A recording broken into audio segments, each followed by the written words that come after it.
Hello दोस्तों, नमस्कार। Dream campus में आपका स्वागत है।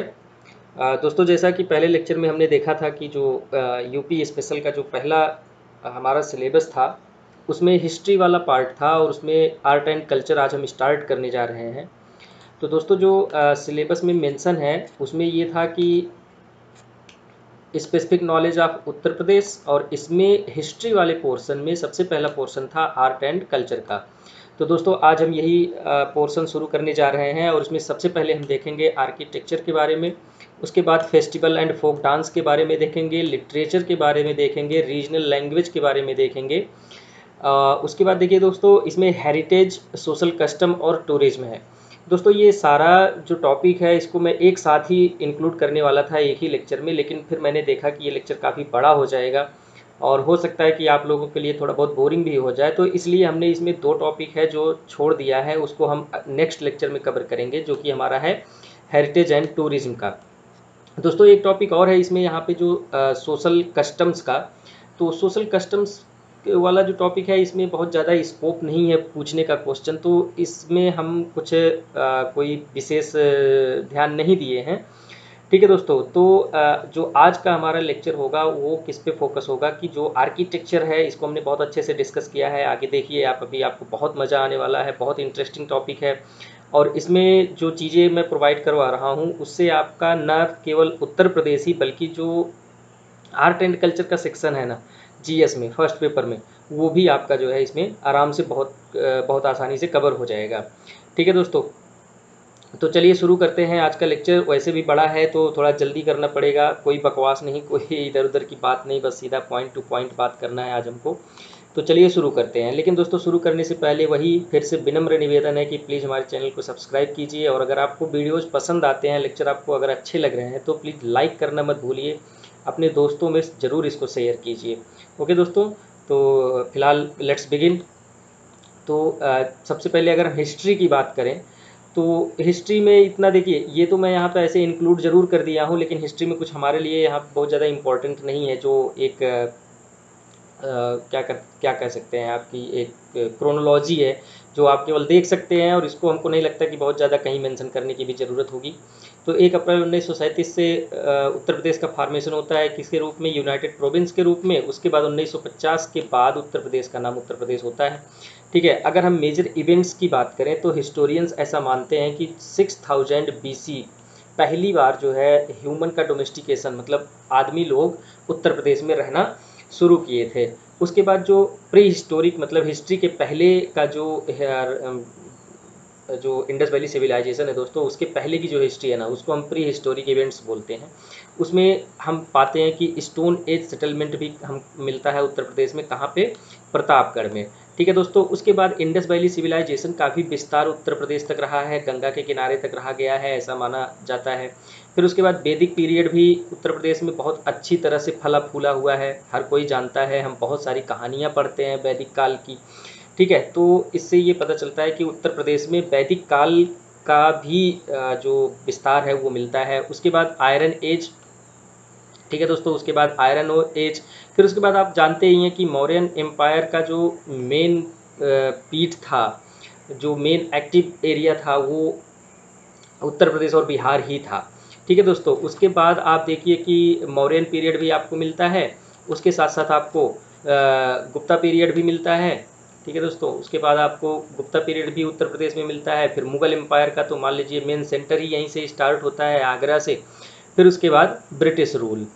ठीक है दोस्तों, तो देखिए ब्रिटिश रूल में उत्तर प्रदेश में 1857 में सबसे ज़्यादा जो क्रांतियाँ थी, जो सबसे ज़्यादा स्टॉर्म सेंटर्स थे, वो सारे तो उत्तर प्रदेश में ही थे मैक्सिमम। साउथ इंडिया में या फिर वेस्ट इंडिया में, नॉर्थ ईस्ट इंडिया में तो बहुत छिटपुट थे। तो हम ये कह सकते हैं कि right from the ancient period to the British rule, Uttar Pradesh has played a very important and significant role in the development of nation's history, society and economy. Even the political political development of the country also is derived from the Uttar Pradesh situations in the past. ठीक है दोस्तों, तो अभी देखिए यहाँ पे जो history वाला पोर्शन था, इसमें हमको कोई बहुत ज़्यादा इधर उधर की बातें नहीं करनी है। आपके पास बहुत सारी चीज़ें हैं जो आप इसमें लिख सकते हैं, लेकिन हाँ, इसमें मैं एक चीज़ इंक्लूड कर रहा हूँ जो कि है historical role played by the Uttar Pradesh in the nation building. ठीक है दोस्तों, तो सबसे पहले अगर हम देखें कि जो उत्तर प्रदेश का रोल रहा है वो political, administrative and economic sector में क्या कैसा रोल रहा है उत्तर प्रदेश का, तो आप एंशियंट पीरियड से ही ये देख लीजिए कि जो अर्थशास्त्र है, कौटिल्य के द्वारा जो अर्थशास्त्र लिखा गया है वो मेनली आप अगर देखिए ना तो मेनली फोकस्ड है उत्तर प्रदेश के ही एडमिनिस्ट्रेशन पे। मानते हैं कि जो मौर्यन एम्पायर था उसका जो मेन सीट था वो बिहार में था, लेकिन जो मौर्यन एम्पायर का एक्टिविटी थी वो तो उत्तर प्रदेश में तो थी ही। तो इसलिए जो पॉलिटिकल एडमिनिस्ट्रेशन स्टार्ट हुआ है अर्थशास्त्र के अकॉर्डिंग, ठीक है, अर्थशास्त्र में जो रूल्स लिखे गए, प्रोसीजर्स लिखे गए हैं उसी के अनुसार गवर्न किया गया है। तो हम ये मान सकते हैं कि गवर्नेंस का जो डेवलपमेंट हुआ है उसमें उत्तर प्रदेश का अच्छा खासा रोल रहा है। उसके बाद गुप्ता पीरियड में देखिए सेंट्रलाइज्ड एडमिनिस्ट्रेशन हमको देखने को मिलता है। तो यहाँ से भी हमको गुप्ता पीरियड से भी हम इंस्पिरेशन ले सकते हैं एडमिनिस्ट्रेशन का। उसके बाद बहुत सारे काम एग्रीकल्चर सेक्टर में, ट्रेड सेक्टर में और इंडस्ट्री सेक्टर में किए गए थे। देखिए इंडस्ट्री इन द सेंस कि बड़ी इंडस्ट्रीज़ की बात मैं नहीं कर रहा हूँ, मैं छोटे इंडस्ट्रीज़ की, स्मॉल इंडस्ट्रीज़ की बात कर रहा हूँ कि जो कि घर पे लोग करते थे, छोटे छोटे इंडस्ट्री छोटी छोटी चीज़ें बनाते थे, मैं उसकी बात कर रहा हूँ। ठीक है दोस्तों, तो आगे एंशिएंट पीरियड में हमको ये सब चीज़ें मिल सकती हैं जहाँ से हम इंस्पिरेशन ले सकते हैं। फिर उसके बाद अगर हम मिडवल पीरियड में आए दोस्तों, तो मिडवल पीरियड में जो दिल्ली सल्तनत थी ना, तो उसका जो मेन वर्किंग एरिया था वो लगभग दिल्ली और वेस्ट इंडिया था, नॉर्थ वेस्ट इंडिया था। लेकिन जो मुग़ल पीरियड था वो हमारे लिए ज़्यादा इम्पॉर्टेंट है। हालांकि दिल्ली सल्तनत के काल में कैनाल बिल्डिंग भी हुई थी हमारे यहाँ, जो कि एक अच्छा हम देख सकते हैं कि एग्रीकल्चर सेक्टर में काम हुआ है। उसके बाद मुग़ल पीरियड में आप देख सकते हैं कि लैंड रिफॉर्म बहुत अच्छे से हुआ है, मनसब सिस्टम था। और उसके बाद जो टोडरमल साहब थे इन्होंने बहुत ही बढ़िया रोल प्ले किया है किसमें, लैंड के मेजरमेंट में। ठीक है दोस्तों, तो हम मुग़ल एम्पायर के दौरान भी देखते हैं कि एग्रीकल्चर सेक्टर में, इवन इंडस्ट्री, ट्रेड, इन सब सेक्टर में भी काम हुआ है। फिर उसके बाद देखिए मॉडर्न पीरियड में उत्तर प्रदेश का क्या रोल रहा है, हमें अच्छी तरह से जानते हैं कि 1857 का जो स्टॉर्म था उसमें जो मैक्सिमम सेंटर्स थे वो लखनऊ, फैजाबाद, मेरठ, कानपुर, झांसी, इलाहाबाद, ये सब सारे थे। ठीक है दोस्तों, देखिए ये जो हिस्ट्री वाला पोर्शन मैं अभी यहाँ पे बताया हूँ ये तो बस एक ओवरव्यू है कि एक भूमिका टाइप का है, एक आपको हम डायरेक्शन दिए हैं, पॉइंट ऑफ डायरेक्शन की आप इस डायरेक्शन में सोच सकते हैं। दोस्तों यहाँ पे जो चीज़ें मैं बताया हूँ ये बहुत छोटी हैं, बहुत कम है। अगर इस तरह का कोई क्वेश्चन आता है और आपके पास बहुत ज़्यादा मटेरियल नहीं है तो इस वीडियो को देखने के बाद, इवन जो ये PDF आपको मैं दूंगा, इसको देखने के बाद आपके दिमाग में एक मोटा मोटा आइडिया आ जाएगा। तो इसमें कुछ आप अपने पॉइंट्स भी ऐड करके अच्छा आंसर लिख सकते हैं। ठीक है दोस्तों, आगे बढ़ते हैं। आगे है कल्चरल रोल। कल्चरल रोल में देखिए Uttar Pradesh was the land of culture and religion. आप इसको अच्छी तरह से जानते हैं कि अब जैसे एक क्लासिकल डांस कथक का डेवलपमेंट हुआ है। फिर उसके बाद आर्किटेक्चर सेक्टर में आप देखिए मथुरा स्टाइल और सारनाथ स्टाइल का डेवलपमेंट उत्तर प्रदेश से ही हुआ है मौर्यन पीरियड में। फिर उसके बाद पंचायतन स्टाइल जो टेम्पल आर्किटेक्चर का है वो उत्तर प्रदेश से ही डेवलप हुआ है। दोस्तों पंचायतन स्टाइल क्या होता है ये हम अभी आपको आगे बताने वाले हैं, तो आप इसको टेंशन मत लीजिए कि क्या होता है। फिर उसके बाद देखिए बुद्धिज़्म और जैनिज़्म का ओरिजिन बिहार में भले हुआ लेकिन विस्तार यूपी में बहुत ज़्यादा हुआ और यूपी का रोल बहुत ज़्यादा है उसमें, क्योंकि महात्मा बुद्ध ने अपना जो ज़्यादातर समय बिताया है वो कहाँ पे बिताया है, उत्तर प्रदेश के विभिन्न शहरों में बिताया है। ठीक है दोस्तों, उसके बाद various social customs and tradition, world level पे बहुत सारे ऐसे कस्टम एंड ट्रेडिशन हैं उत्तर प्रदेश के जो वर्ल्ड लेवल पे रिकॉग्नाइज्ड हैं और लोग उसको प्रैक्टिस करते हैं। फिर उसके बाद अगर इकोनॉमिक रोल में हम बात करें तो इसमें land, human, forest, wild life, minerals and energy resources बहुत ज़्यादा हैं उत्तर प्रदेश में, जो कि नेशन बिल्डिंग में अपना रोल प्ले कर रहे हैं। ठीक है दोस्तों, आगे बढ़ते हैं। अब देखते हैं कि जो उत्तर प्रदेश का मेन, देखिए अभी यहाँ से हमारा लेक्चर मेन शुरू हो रहा है। अभी तक तो हम हिस्ट्री और उसका रोल जो था उत्तर प्रदेश में वो हम देख रहे थे।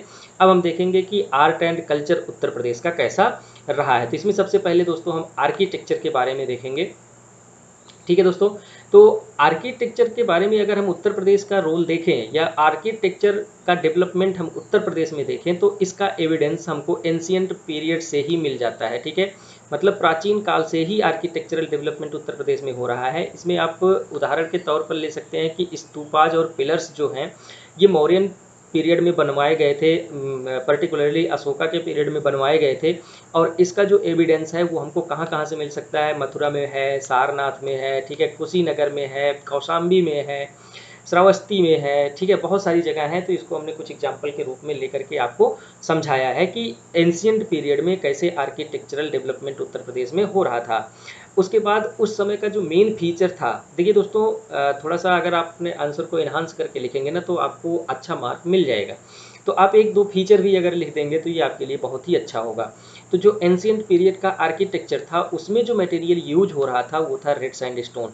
ठीक है दोस्तों, तो ये इससे ज़्यादा और कोई विशेष फीचर नहीं लिखना है, और ना तो आपके पास टाइम होगा ना तो आपके पास पेज होगा, तो इससे ज़्यादा बहुत ज़्यादा आपको लिखने की ज़रूरत नहीं है। अब अगर हम स्तूपाज एंड पिलर के बाद और देखें तो टेम्पल आर्किटेक्चर का भी डेवलपमेंट हमको एंशियंट पीरियड में मिलता है। मेनली ये स्टार्ट होता है गुप्ता पीरियड में, ठीक है दोस्तों। और इसका जो उदाहरण हमको मिलता है, एविडेंस जो मिलता है वो है देवगढ़ झांसी से, ठीक है, जो कि स्टोन के द्वारा बनाया गया एक टेम्पल था। उसके बाद हमको भीतरगांव कानपुर से भी एविडेंस मिलते हैं, और भीतरी गाजीपुर से भी हमको एविडेंस मिलते हैं। और ये लास्ट के जो भीतरगांव कानपुर और भीतरी गाजीपुर वाले थे, ये किससे बनाए गए थे, ब्रिक्स से बनाए गए थे, ठीक है, ईंटों से बनाए गए थे, ठीक है दोस्तों। तो हम देखते हैं कि जो आर्किटेक्चरल एविडेंस है, जो आर्किटेक्चरल डेवलपमेंट है उत्तर प्रदेश का, वो एंशियंट पीरियड में भी था, ठीक है दोस्तों, एंशियंट पीरियड से ही शुरू हो गया था।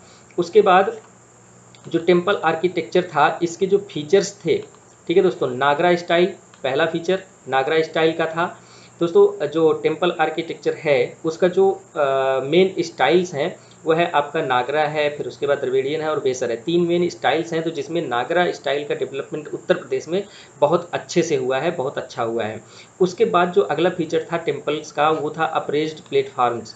अप्रेज्ड प्लेटफॉर्म का मतलब ये होता है कि दोस्तों कि जब मंदिर बनाया जाता था तो एकदम ज़मीन पे उसको नहीं बनाया जाता था, पहले उसको कुछ उसके प्लेटफॉर्म को ऊंचा कर दिया जाता था, फिर उसके ऊपर मंदिर बनाया जाता था। तो इसको हम बोलते हैं अप्रेज्ड प्लेटफार्म। फिर उसके बाद असेंबली हॉल्स होते थे, कहाँ पे, टेम्पल्स में। मतलब आप आज भी देखते होंगे कि जो टेम्पल्स होते हैं उसके सामने एक बड़ा सा हॉल होता है जहाँ पे लोग बैठते हैं, जाके कीर्तन भजन करते हैं, तो उसको हम असेंबली हॉल बोलते हैं। तो पहले भी जो टेम्पल्स होते थे उसमें असेंबली हॉल होते थे, और उसके बाद जो असेंबली हॉल या जो भी गर्भगृह जो भी होता था वो पिलर्ड अप्रोच में होता था। मतलब कि पिलर्स पे बनाए जाते थे, चारों तरफ दीवारें कम होती थी, पिलर्स उसमें ज़्यादा होते थे और ओपन एरिया होता था, ठीक है दोस्तों। तो ये कुछ, और उसके बाद आमलक और कलश टॉप पे आज भी आप मंदिर पे देखते हैं कि हर मंदिर के ऊपर एक गोल्डन कलर का लगा दिया जाता है, जिसको हम आमलक और कलश बोलते हैं। तो उस टाइम के भी मंदिर पे ऊपर टॉप पे एकदम आमलक और कलश रखे जाते थे, ठीक है दोस्तों। अभी इसमें एक चीज़ यही छूट गया कि पंचायतन स्टाइल क्या होता है। दोस्तों, पंचायतन स्टाइल टेम्पल आर्किटेक्चर का एक अच्छा ऐसा स्टाइल है जिसमें जो मुख्य भगवान हैं उनको बीच में रखा जाता था, और उनके चारों तरफ जो है चार और टेम्पल्स छोटे छोटे बनाए जाते थे, जिसमें और चार देवताओं को रखा जाता था। मतलब 5 देवताओं को एक साथ रखा जाता था, जिसको हम पंचायतन स्टाइल बोलते हैं। और उसमें जो मेन देवता होता था, मेन डेटी जो होती थी, उसको हम बीच में रखते थे, और वही सबसे ज़्यादा पूज्य भी होते थे, ठीक है दोस्तों। तो ये एंशियंट पीरियड में जो टेम्पल आर्किटेक्चर था उसके कुछ फीचर्स हम लोगों ने देख लिया। अब आगे बढ़ते हैं। जो मिडिवल पीरियड था उसमें आर्किटेक्चर का क्या कैसे डेवलपमेंट हुआ था, कितना डेवलपमेंट हुआ था।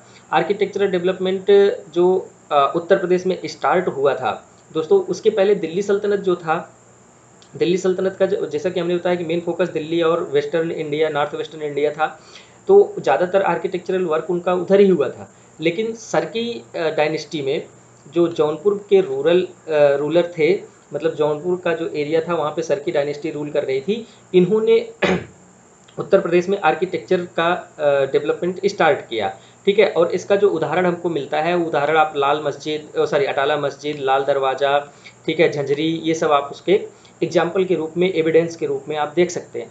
तो मिडिवल पीरियड में जो उत्तर प्रदेश में आर्किटेक्चरल डेवलपमेंट का स्टार्टिंग हुई थी, जो शुरुआत हुई थी, वो कहाँ से हुई थी, उत्तर प्रदेश के सरकी डायनेस्टी से हुई थी।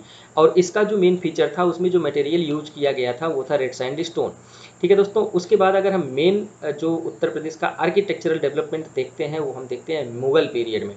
ठीक है, कि इनका जो मुगल पीरियड का जो डेवलपमेंट हुआ था वो मेनली देखिए, बाबर और हुमायूं तो स्टार्टिंग में आए थे, 2-4 साल रहे थे। सॉरी, हुमायूं का अलग कहानी है, बाबर 3-4 साल स्टार्टिंग में रहा था, तो उनके पास इतना टाइम नहीं था कि वो आर्किटेक्चर पे इतना ज़्यादा ध्यान दे पाएँ।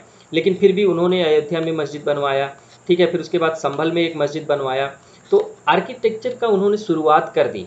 उसके बाद जब हुमायूं का नंबर आता है, तो हुमायूं का आप जानते ही हैं कि हुमायूं का जो कार्यकाल था वो बहुत ज़्यादा अनस्टेबल था, तो उनके पास भी इतना ज़्यादा टाइम नहीं था। तो इसलिए आर्किटेक्चरल डेवलपमेंट हुमायूं के कार्यकाल में हुआ तो है, लेकिन बहुत कम है, एकदम नाम मात्र है, तो वहाँ पे मेंशन करने लायक भी ऐसा कुछ नहीं है। लेकिन जो मेन डेवलपमेंट आर्किटेक्चर का होता है वो किसके कार्यकाल में होता है? अकबर और उनके बाद के जितने रूलर्स आते हैं उनके कार्यकाल में आर्किटेक्चर का डेवलपमेंट स्टार्ट होता है, जिसका उदाहरण हमको आप देख सकते हैं कि आगरा फोर्ट है, इलाहाबाद फोर्ट है, ठीक है, ताजमहल है, सीकरी है, ये सब जो है अकबर और उनके बाद के जितने भी रूलर्स आए हैं उनके द्वारा किया गया है। तो आर्किटेक्चर उत्तर प्रदेश में जो डेवलप हुआ है वो उनके बाद डेवलप हुआ है। यहाँ पे हम बहुत कम एग्जांपल्स लिए हैं, 2-3 एग्जांपल्स लिए हैं, आप इसको और एग्जांपल्स लेकर के अच्छे से समझा सकते हैं कि इफ़ अगर अगर आपको टाइम परमिट करे, पेज आपका टाइम परमिट करे तो आप लिखिए, नहीं तो इतना बहुत पर्याप्त है। ठीक है दोस्तों, तो अब हम देखते हैं कि जो मुगल टाइम में आर्किटेक्चर था उनके फीचर्स क्या क्या थे। तो सबसे पहला फीचर्स तो यही था कि इनको हम इंडो इस्लामिक स्टाइल भी बोलते हैं। क्यों? क्योंकि हम इंडियंस थे और वो इस्लाम थे, तो इंडियन स्टाइल और इस्लामिक स्टाइल का ब्लेंड मतलब मिक्सचर दिखता है इनके आर्किटेक्चर में, तो इसको हम इंडो इस्लामिक स्टाइल भी बोलते हैं। और ये अपने आर्किटेक्चरल स्ट्रक्चर्स में आर्क और डोम का इस्तेमाल करते थे। आर्क और डोम का मतलब ये कि मान लीजिए कोई मॉस्क बनवा रहे हैं या कोई बिल्डिंग बनवा रहे हैं, तो उस पे दरवाजे पे इस तरह का कोई स्ट्रक्चर बनवाएं तो उसको हम आर्क बोलते हैं। ठीक है दोस्तों, और इसी तरह से ऊपर से लगवाते थे, ये डोम लगवाते थे। ठीक है दोस्तों, तो आर्क एंड डोम का ये यूज करते थे। उसके बाद जो इनका मटेरियल था, मेन मटेरियल जो इन्होंने यूज किया था वो था सैंड स्टोन और मार्बल। इसका एग्जाम्पल भी आप अच्छी तरह से जानते हैं कि सैंड स्टोन का जो एग्जाम्पल मिलता है उनको फतेहपुर सीकरी में मिलता है। मार्बल का सबसे ज़्यादा जो बढ़िया एग्जाम्पल मिलता है वो आगरा के ताजमहल में मिलता है। फिर उसके बाद मीनार्स बनवाते थे, किसके मॉस्क के अराउंड मीनार्स बनवाते थे, जैसा कि आप आगरा के ताजमहल में भी देख सकते हैं कि 4 मीनारें हैं। फिर उसके बाद इन्होंने इनका एक बहुत ही अच्छा फीचर था, बहुत ही इम्पॉर्टेंट फीचर था कि ये अपने आर्किटेक्चर में ह्यूमन और एनिमल फिगर्स को का यूज नहीं करते थे। क्यों? क्योंकि इनके जो इनका जो धार्मिक मान्यता था, धार्मिक मान्यता में ऐसा माना जाता था कि जो ह्यूमंस और एनिमल्स का फिगर है ये इनके धर्म के खिलाफ है। तो इसलिए ये अपने आर्किटेक्चर इवन पेंटिंग्स में भी अपने जो है ह्यूमन और एनिमल का प्रयोग नहीं करते थे। ठीक है दोस्तों, उसके बाद इनका जो अगला फीचर था, इंट्रोड्यूस द स्पेसियसनेस एंड मैसिवनेस। इनके जो भी आर्किटेक्चरल स्ट्रक्चर्स थे उनमें स्पेस बहुत ज़्यादा था और वो बड़े बहुत होते थे। तो ये एक इनका जो है फीचर था। उसके बाद देखिए एक इम्पॉर्टेंट फीचर है कैलीग्राफी। अपने आर्किटेक्चरल स्ट्रक्चर्स में ये कैलीग्राफी का प्रयोग करते थे। कैलीग्राफी का प्रयोग मतलब ये कि आप देखे होंगे कि आगरा के ताजमहल में आप जब जाइए तो वहाँ पे आपको देखने को मिलता है कि छोटे-छोटे जेम्स को लगाया गया है दीवारों में, तो इसको हम कैलीग्राफी बोलते हैं, जो इस तरह के डिज़ाइंस बनाए जाते हैं। ठीक है दोस्तों, उसके बाद heavily use the principle of geometry. जो मुगल आर्किटेक्चर था उसका एक बहुत ही इम्पोर्टेंट फीचर था कि ये जो भी चीज़ बनाते थे ना, ये ज्योमेट्रिकल प्रिंसिपल पे बनाते थे, मतलब कि ये बहुत ज़्यादा नाप-जोख कर चीज़ों को बनाते थे। क्यों? क्योंकि ये थोड़ा-सा सुंदर लगता था। आप रैंडमली कोई चीज़ बनाते हैं तो वो थोड़ा-सा कम अच्छा लगता है, लेकिन अगर ज्योमेट्रिकली आप उसको नाप-जोख के बनाएँगे तो वो थोड़ा-सा ज़्यादा अट्रैक्टिव होता है, आई कैचिंग होता है। उसके बाद इनके आर्किटेक्चर में आप जाली वर्क देख सकते हैं, जाली लगाया जाता है जगह-जगह पे। फिर उसके बाद इनका एक और बहुत ही इम्पोर्टेंट फीचर था, इनके आर्किटेक्चरल स्ट्रक्चर्स में वाटर ज़रूर होता है प्रीमाइसेस में। आप चाहे ताजमहल में जाके देख लीजिए, आप हुमायूं का मकबरा जो दिल्ली में है उसमें जाकर के आप देख लीजिए, या फिर फतेहपुर सीकरी में आप जाकर के देख लीजिए, इवन आगरा का जो फोर्ट है आप उसमें देख लीजिए, इलाहाबाद का जो फोर्ट है उसमें भी अंदर है, आप उसमें जाकर के देख लीजिए। तो इनके जो जितने भी बिल्डिंग्स होते थे, जितने भी आर्किटेक्चरल स्ट्रक्चर्स होते थे, उनके बीच में एक वाटर बॉडी रखते थे। और इसका जो पर्पज होता था, कुछ तो रिलीजियस पर्पज होता था क्योंकि ये इस्लाम धर्म को मानने वाले थे, तो और ये मास्क में इंटर करने से पहले अपने हाथ पैर को धुलते हैं पानी से, तो एक वो है। और दूसरा जो इसका पर्पस था वो था कूलिंग का पर्पस था, मतलब ठंडा रखने के लिए। और उसके बाद एस्थेटिक, मतलब कि सुंदर लगने के लिए भी इसका यूज किया जाता था। तो जो वाटर यूज किया जाता था उसके 3 मेन पर्पस थे, जो कि था रिलीजियस था, और कूलिंग था, और एस्थेटिक था। उसके बाद चारबाग स्टाइल का गार्डनिंग जो स्टार्ट हुआ है वो मुगल काल के दौरान ही स्टार्ट हुआ है। चारबाग स्टाइल ऑफ गार्डनिंग का मतलब ये होता है दोस्तों कि एक ही गार्डन होता है जिसको 4 भागों में डिवाइड कर दिया जाता है, बीच में रोड्स बना करके, ठीक है, तो वो देखने में थोड़ा सुंदर लगता है। उसके बाद इन्होंने पेत्रा-द्यूरा टेक्निक का यूज किया है और फोर साइटिंग टेक्निक यूज किया है। पेत्रा-द्यूरा टेक्निक का मतलब दोस्तों वही होता है कि जो जेम्स को हम कैलीग्राफी के थ्रू उसमें इंजर्ट करते हैं किसी भी दीवार में, तो उसको हम पेत्रा-द्यूरा टेक्निक बोलते हैं। और फोर साइटिंग टेक्निक ऐसी टेक्निक होती है दोस्तों कि जिसको अगर ऐसा टेक्निक द्वारा बनाया गया चीज़ कि उस चीज़ को जब आप देखेंगे तो वो आपको छोटा दिखेगा और नज़दीक दिखेगा ओरिजिनली, ठीक है। ओरिजिनल कुछ और है, लेकिन आप जब उसको देखेंगे तो आपको वो छोटा और आपके नज़दीक दिखेगा, तो इसको हम फोर साइटिंग टेक्निक बोलते हैं, ठीक है दोस्तों। तो मुगल एम्पायर, मुगल काल का जो भी आर्किटेक्चर था दोस्तों, मुझे लगता है कि ये आपका बहुत ही अच्छा मटेरियल है, बहुत ही अच्छे से आप इसको यहाँ पर तैयार कर सकते हैं, इससे ज़्यादा आपको लिखने की ज़रूरत नहीं है। इवन आप इसको उत्तर प्रदेश में ही नहीं, जब आप अगर कॉमन क्वेश्चन पूछता है आर्ट एंड कल्चर में आर्किटेक्चर पे मुगल काल के दौरान का, तो आप इसमें बहुत ही आसानी से लिख सकते हैं, ठीक है दोस्तों। उसके बाद अगर हम मॉडर्न पीरियड के आर्किटेक्चर की बात करें तो ये ब्रिटिशर्स के द्वारा डेवलप किया गया, और इनका जो मेन फोकस था उत्तर प्रदेश में वो था लखनऊ और फैजाबाद, ठीक है दोस्तों।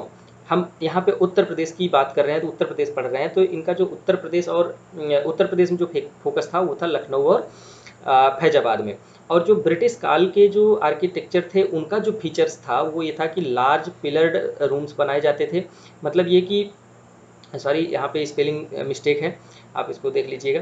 तो जो हमने बताया ना कि जो बिल्डिंग्स बनाए जाते थे उसमें पिलर बनाए जाते थे, ये इनका था।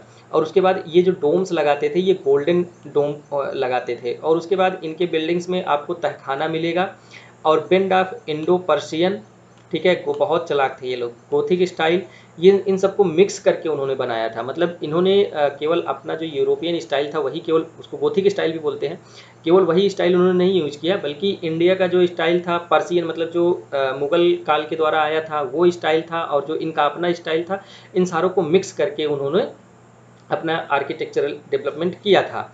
और ये जो है भूल भुलैया पे बहुत ज़्यादा ध्यान देते थे, जो भी भूल भुलैया आपको मिलेंगे ना सब ब्रिटिशर्स द्वारा मैक्सिमम डेवलप किए गए हैं, तो ये अपने बिल्डिंग्स में भूल भुलैया बनवाते थे। और उसके बाद अगर देखा जाए तो इनका मेजर जो फोकस था डेवलपमेंट में वो था स्कूल था, कॉलेज बनवाते थे, गवर्नमेंट बिल्डिंग बनवाते थे, ठीक है। तो इन सब चीज़ों पे ज़्यादा उनका फोकस रहता था कि रेदर दैन अदर थिंग्स, जैसे कोई ताजमहल टाइप की बिल्डिंग बनवा दिए, कोई फोर्ट टाइप का कुछ बनवा दिए, तो इन सब चीज़ों पे उनका फोकस कम होता था। वो फोर्ट बनवाते ही नहीं थे, जितने भी फोर्ट थे उनको वो कन्वर्ट कर देते थे, अपना छावनी बना लेते थे, तो उनको फोर्ट की ज़्यादा ज़रूरत ही नहीं थी क्योंकि उनके पहले ही लोग फोर्ट बनवा चुके थे, ठीक है। तो इनका जो मेन फोकस रहता था वो था स्कूल, कॉलेज और गवर्नमेंट बिल्डिंग्स, ठीक है दोस्तों। उसके बाद अगला जो हमारा पॉइंट ऑफ डिस्कशन है वो है पेंटिंग्स का। हम आर्ट एंड कल्चर पढ़ रहे हैं, आर्ट एंड कल्चर में हमने पहला आर्किटेक्चर देखा और दूसरा हम पेंटिंग्स देखने जा रहे हैं दोस्तों। पेंटिंग्स डायरेक्टली नहीं है, हमारे सिलेबस में लिखा नहीं है, लेकिन फिर भी हम इसको एक छोटा सा ओवरव्यू ले लेते हैं कि उत्तर प्रदेश में पेंटिंग्स का क्या हाल रहा है, कैसे डेवलपमेंट हुआ है, कितना डेवलपमेंट हुआ है। अगर मान लीजिए कहीं क्वेश्चन आता है तो आप इसको आराम से लिख सकते हैं। तो एंशिएंट पीरियड से ही हमको पेंटिंग्स के एविडेंस मिलने लगते हैं, कहाँ से?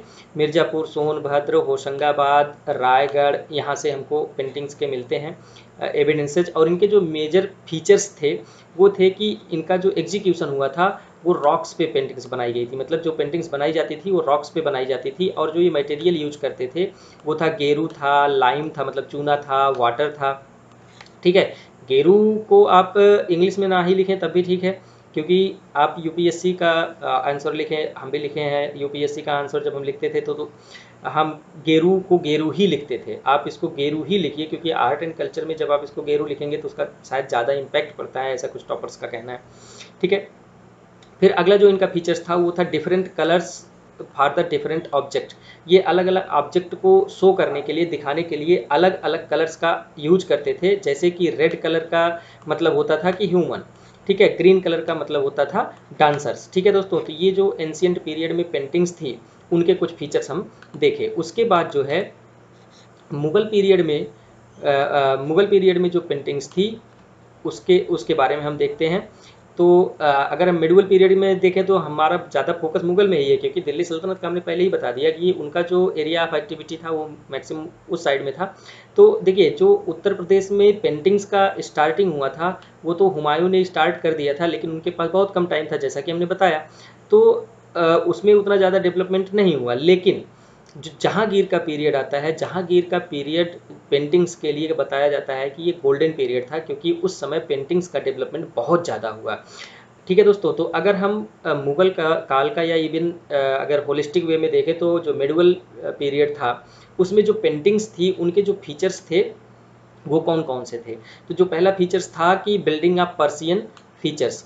देखिए, पेंटर्स तो इंडिया में भी थे, पेंटिंग इंडिया में भी होती थी, लेकिन जो मुगल काल के दौरान पेंटिंग डेवलप हुआ उसमें जो पहला फीचर था कि वो पर्सियन फीचर्स को इंडियन फीचर्स में ब्लेंड कर दिए, मिक्स कर दिए। फिर उसके बाद glorification of rulers and their rules. दोस्तों, इसके पहले के जो पेंटिंग्स होते थे ना, मुगल काल के पहले के जो पेंटिंग्स होते थे उसमें ज़्यादातर आप पेंटिंग्स में गॉड को देखेंगे या फिर कोई ट्रेडिशनल कोई प्रैक्टिस है उसको आप देखते थे, फूल पत्तियों को देखते थे। लेकिन जब मुगल काल में पेंटिंग स्टार्ट होती है तो उस समय के जो पेंटिंग का जो थीम होता था वो थीम किस पे सेंट्रलाइज्ड होता था, वहाँ के जो राजा होते थे राजा के ऊपर।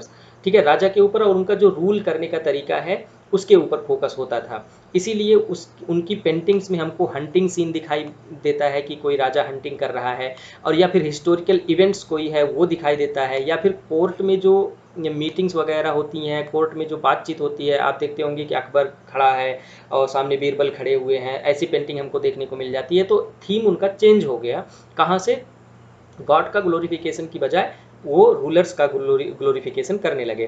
फिर उसके बाद जो अगला फीचर है वो कलर्स के ऊपर है। कलर्स बहुत ही ब्रिलियंटली ये यूज करते थे। इनका जो थीम था दोस्तों, थीम में रिलीजियस थीम को छोड़ करके इन्होंने लगभग सारे थीम पर अपना पेंटिंग बनाया है। ठीक है, और एक बहुत ही इम्पॉर्टेंट, इवन पीटी के लिए भी इम्पॉर्टेंट है, जो मुगल पीरियड के पेंटिंग्स थे वो केवल मिनिएचर थे। मिनिएचर मतलब छोटे, इनके एक पर्टिकुलर साइज होता है मिनिएचर पेंटिंग का दोस्तों, 25 centimeter to something with length होनी चाहिए, और 18 सेंटीमीटर के आसपास कुछ विद होनी चाहिए, एग्जैक्ट हमको याद नहीं है अभी।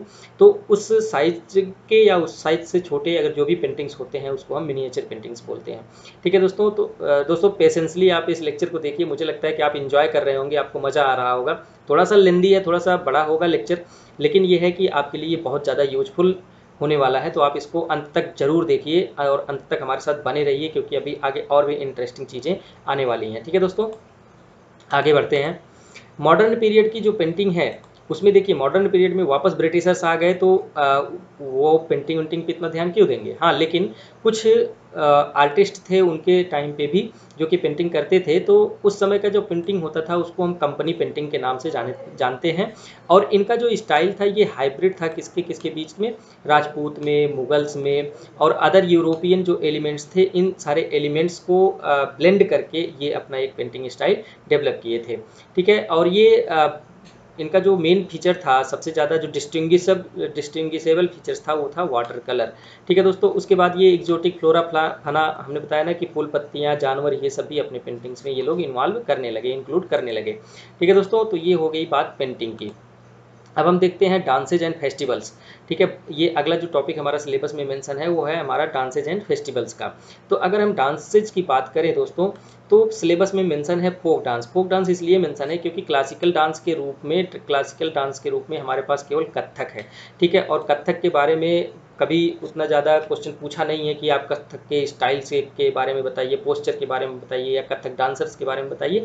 खैर, हमारे सिलेबस में मेंशन नहीं है तो हम इसके ऊपर ज़्यादा फोकस नहीं करेंगे। रही बात फोक डांस की, तो फोक डांस में जैसा कि प्रीलिम्स में हम जानते हैं दोस्तों कि हम बहुत सारे फोक डांस को याद करते हैं, रटते हैं कि कहाँ पे कौन सा फोक डांस होता है। तो उसी में से आपको कुछ फोक डांसेज को एक मैप बना करके दिखा देना है। जैसे रास होता है ब्रज क्षेत्र में, जैसे सौरा और सैर या इसको सैरा बोलते हैं, ख्याल, राई, ये सब बुंदेलखंड रीजन में होता है। ठीक है, सीला या कर्मा जो होता है वो सोनभद्र और मिर्जापुर में होता है। धोबिया और कटगड़वा या पूर्वांचल क्षेत्र में होता है। तो आप इस तरह से मैप में कुछ फोक डांस का एरिया आप दिखा सकते हैं। दोस्तों इसमें क्वेश्चन जो पूछ सकता है, क्वेश्चन क्या पूछ सकता है, क्वेश्चन पूछ सकता है, जस्ट 1 मिनट, लाइट चली गई।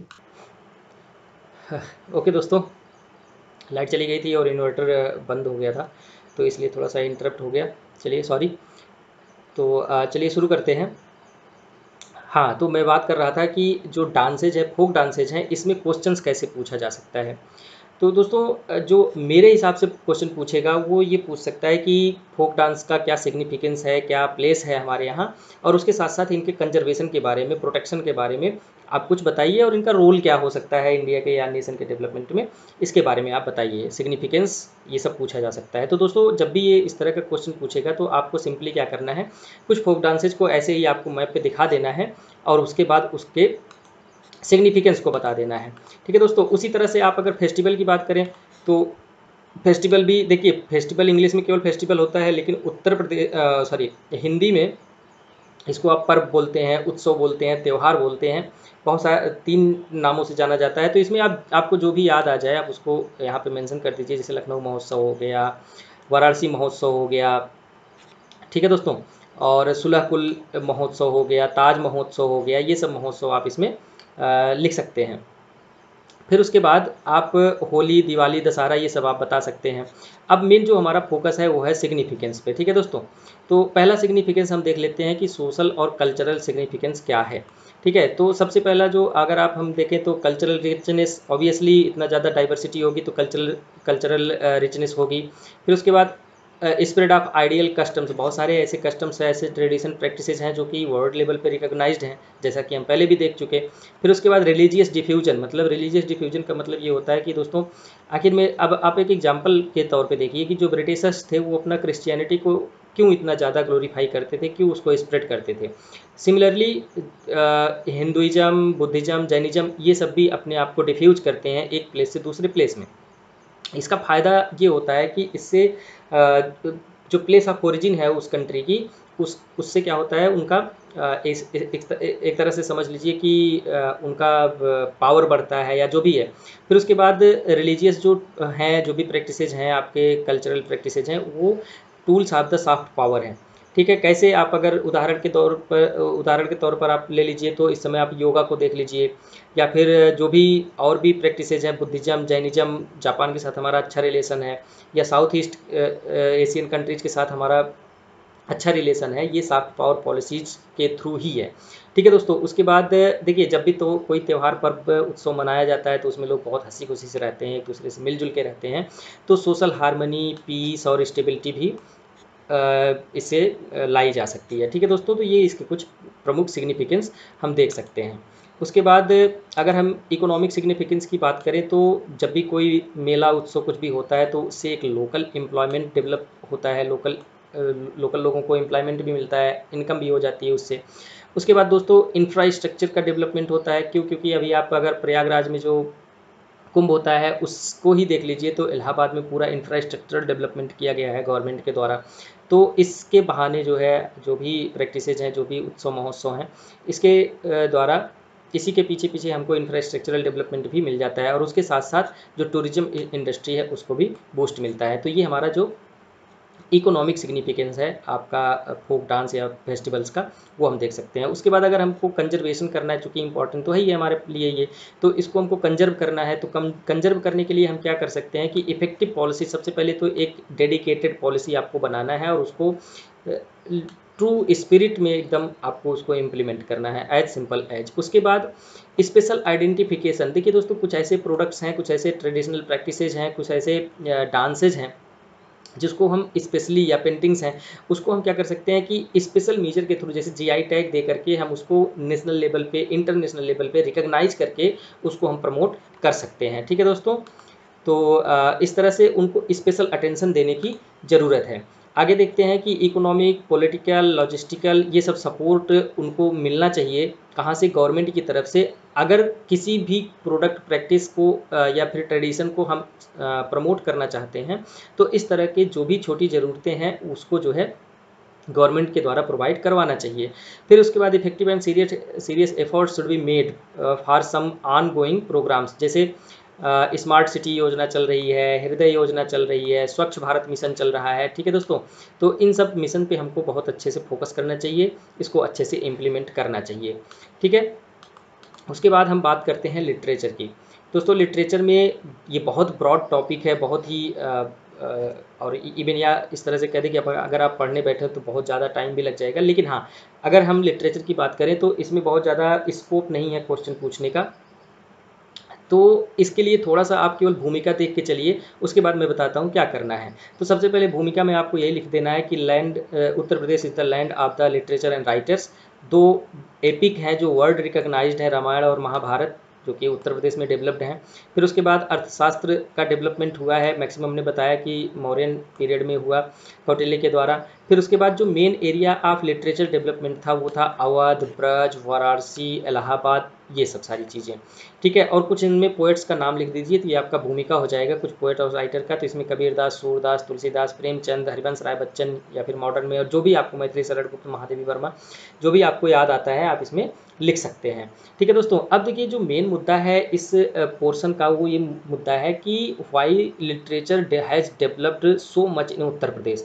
दोस्तों इसको मैं इंक्लूड करना चाहता था, लेकिन फिर मैंने सोचा कि आपको एक छोटा सा होमवर्क दिया जाए कि आप इसको लिखिए कि ऐसा क्या था, कौन से कंडीशंस थे, कौन से फैक्टर्स थे जो कि इनकरेज किए थे उत्तर प्रदेश में लिटरेचर का डेवलपमेंट करने का। दोस्तों यही एक क्वेश्चन यहाँ से लिटरेचर से बन सकता है और मुझे नहीं लगता कि कोई बहुत बड़ा क्वेश्चन यहाँ पे बनेगा। तो आप इसको जो है कमेंट सेक्शन में आप अपना आंसर बहुत ही छोटे पॉइंट्स में आप 4-6 पॉइंट्स लिख करके कमेंट में आप हमको बताइए कि ऐसे क्या क्या फैक्टर्स थे जो कि उत्तर प्रदेश में साहित्य के विकास में अपनी भूमिका अदा किए हैं और उसके डेवलपमेंट में अपना रोल दिए हैं। ठीक है दोस्तों, आगे बढ़ते हैं। अब जो हमारा अगला टॉपिक है, आज का आखिरी टॉपिक है, ये है रीजनल लैंग्वेजेज का। दोस्तों आप अगर लोअर का एग्ज़ाम दे रहे हैं या फिर एसीएफ का एग्ज़ाम दे रहे हैं तो रीजनल लैंग्वेजेज से सीधा क्वेश्चन उठा के पूछ लेता है। दोस्तों इसमें जो हम बात करेंगे वो होगी खड़ी बोली की, कन्नौजी बोली की, अवधी लैंग्वेज की, बुंदेली लैंग्वेज की और ब्रज लैंग्वेज की। ठीक है दोस्तों, तो ये 5 जो हैं ये हमारे मेन इम्पॉर्टेंट हैं जो बोली के रूप में उत्तर प्रदेश में जाने जाते हैं, या फिर इसको लैंग्वेज भी बहुत सारे पोएट्स राइटर्स मानते हैं। तो हम इन्हीं के बारे में बात करने वाले हैं। तो सबसे पहले हम देखते हैं कि खड़ी बोली। खड़ी बोली के बारे में आप हर कोई जानता है कि इनके जो फादर थे वो कौन थे। इसका जो विकास किया गया था मोस्टली अमीर खुसरो के द्वारा किया गया था, और इसको कौरवी या देहलवी लैंग्वेज भी बोलते हैं। ऐसा इसलिए बोलते हैं क्योंकि जो कुरु क्षेत्र था वो कुरुओं का क्षेत्र उधर ही था, और ये दिल्ली के अराउंड है, आसपास है, तो इसको देहलवी लैंग्वेज भी बोलते हैं। ठीक है, इसका जो फीचर्स के बारे में अगर आप बात करें, फीचर्स अगर आप लिखने जाइए तो इसमें developed as the prestige dialect of the Hindustani language. ठीक है, हिंदुस्तानी एक लैंग्वेज है। ठीक है, जब आप लैंग्वेज पढ़ेंगे, यहाँ पे तो हम उत्तर प्रदेश को फोकस कर रहे हैं, लेकिन जब आप लैंग्वेज पढ़ेंगे तो उसका एक ग्रुप है हिंदुस्तानी ग्रुप। ठीक है, तो जो खड़ी बोली है ये भी जो है आपका हिंदुस्तानी लैंग्वेज का ही एक पार्ट है, और इसी से स्टैंडर्ड हिंदी, ठीक है दोस्तों, इसी से ही स्टैंडर्ड हिंदी और स्टैंडर्ड उर्दू का विकास हुआ है, ऐसा माना जाता है। फिर उसके बाद बताया जाता है कि जो टर्म है खड़ी बोली का has however been use for many literary dialect including Braj Bhasha and अवधी। जो खड़ी बोली है ना, ये केवल खड़ी बोली में ही नहीं बल्कि इसका जो प्रयोग होता है ये आपका ब्रज भाषा और अवधी भाषा में भी देखने को मिल जाता है। ठीक है दोस्तों, और खड़ी बोली हमने बताया कि ये किसका पार्ट है, western group of central zone of Indo Aryan language. जो हिंदुस्तानी लैंग्वेज है वो इंडो आर्यन लैंग्वेज का पार्ट है, और इंडो आर्यन लैंग्वेज का ही एक पार्ट है खड़ी बोली। और इनका जो एरिया ऑफ स्पीकिंग है वो है दिल्ली है, और दिल्ली नहीं, दिल्ली के आसपास के एरिया हैं, और वेस्टर्न उत्तर प्रदेश है। ठीक है दोस्तों, तो खड़ी बोली में अगर पूछता है तो इतना मच इनफ है, इससे ज़्यादा लिखने की ज़रूरत नहीं है। आप अगर हिंदी में इसको पढ़ेंगे ना तो उसमें पता नहीं क्या क्या सब सारी चीज़ें बताए जाते हैं कि आ का यूज किया जाता है, बा बोलते हैं, ऊ बोलते हैं, ए बोलते हैं। देखिए ऐसा हमको जो उनका फंक्शनल फीचर है, जो उनका स्ट्रक्चरल फीचर है, उसको हमको उतना ज़्यादा फोकस करने की ज़रूरत नहीं है।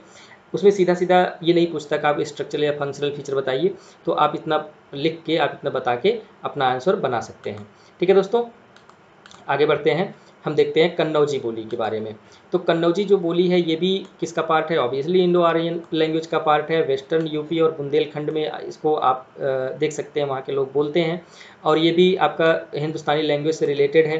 फिर उसके बाद सम इन सॉरी, यहाँ पे थोड़ा सा मिस्टेक है, यहाँ पे सम इनसाइडर्स नहीं, सम राइटर्स या सम स्पेसिफिक पीपल्स, वो इनको से एक सेपरेट हिंदी लैंग्वेज का दर्जा भी देते हैं। ठीक है दोस्तों, देखिए एक इंपॉर्टेंट चीज़ यहाँ पे ये लिखना है कि Kannauji shares many structural and functional differences from other dialects of the Hindi, but in the linguistic survey of India, home ministry के द्वारा ये करवाया जाता है। Linguistic survey of India it has been added as a variant of Braj and Awadhi. ठीक है दोस्तों, हालांकि जो कन्नौजी लैंग्वेज है इसके बहुत सारे अपने स्ट्रक्चरल और फंक्शनल फीचर्स हैं, लेकिन जो लिंग्विस्टिक सर्वे ऑफ इंडिया है उसके अनुसार ये ब्रज भाषा या और अवधी भाषा का ही एक प्रारूप है, एक वेरिएंट है। ठीक है दोस्तों, तो इसको आप इतना कन्नौजी भाषा में आप लिख सकते हैं। उसके बाद कन्नौजी के जो कन्नौजी भाषा है इसके अपने दो डायलेक्ट्स हैं, मतलब डायलेक्ट्स मतलब बोली जो, और उसमें भी भिन्नता आ जाती है, अपभ्रंश आ जाते हैं, उसको हम डायलेक्ट्स बोलते हैं। जो पहला इसका अपभ्रंश है वो है तिरहारी का, और दूसरा जो है ये है ट्रेडिशनल कन्नौजी का। ठीक है, और इनका जो फीचर्स है, इनका जो बात मतलब जो स्ट्रक्चर्स हैं, जो फंक्शंस हैं, वो क्या हैं? कन्नौजी और अवधी का मिक्सचर है। कन्नौजी और अवधी को मिक्स करके आप तिरहारी और ट्रेडिशनल कन्नौजी को प्राप्त कर सकते हैं। ठीक है दोस्तों, सॉरी, आगे बढ़ते हैं। अवधी लैंग्वेज के बारे में देखते हैं। तो ऑब्वियसली ये भी एक इंडो आर्यन लैंग्वेज का ही पार्ट है। उसके बाद अवध रीजन मतलब कि फैजाबाद, सुल्तानपुर, प्रतापगढ़, रायबरेली, ये सब क्षेत्र होते हैं जहाँ पे इसको बोला जाता है। Closely related to Hindi, Hindi से बहुत ही नज़दीक है, हिंदी के बहुत सारे अल्फ़ाबेट्स यूज होते हैं इसमें। ठीक है, और इसको जो है ईस्टर्न डायलेक्ट ऑफ हिंदी भी बोला जाता है। फिर उसके बाद यूजुअली ये जो है देवनागरी अल्फ़ाबेट्स में लिखा जाता है, या फिर कैथी अल्फ़ाबेट्स में लिखा जाता है, या फिर मिक्सचर में लिखा जाता है। ठीक है, तो इनका जो लिखने का तरीका है वो देवनागरी अल्फ़ाबेट्स पे ज़्यादा फोकस होता है। इनका जो डेवलपमेंट हुआ है, पहला डेवलपमेंट हमको जो एविडेंस मिलता है वो 12th सेंचुरी में मिलता है। किसके वर्क्स में? दामोदर पंडित के वर्क्स में। ठीक है दोस्तों, तो ये अवधी लैंग्वेज के बारे में आप इतना चीज़ याद रखिएगा और लिखिएगा जब भी अगर पूछेगा। ठीक है दोस्तों, उसके बाद हम देखते हैं बुंदेली लैंग्वेज। ये भी सॉरी, यहाँ पे इंडी हो गया है, इंडो आर्यन लैंग्वेज है। बुंदेलखंड रीजन में ये बोला जाता है। पार्ट ऑफ वेस्टर्न हिंदी सब ग्रुप है, मतलब जो वेस्टर्न हिंदी का सब ग्रुप है उसी का ये एक पार्ट है, और ये सौरसेनी अपभ्रंश का ही एक डिसीडेंट है, मतलब उसी का एक वंशज है। ठीक है दोस्तों, बुंदेली का जो डेवलपमेंट हुआ है वो सौरसेनी से हुआ है, और ये ब्रज भाषा से बहुत ही क्लोजली रिलेटेड है। ठीक है दोस्तों, और ये एक्चुअली जो ये इसका लैंग्वेज के रूप में कम इसको रिकग्निशन मिली है, बल्कि इसको डायलेक्ट के रूप में ज़्यादा जाना जाता है। ठीक है दोस्तों, उसके बाद आगे बढ़ते हैं। जो हमारा है वो है ब्रज भाषा।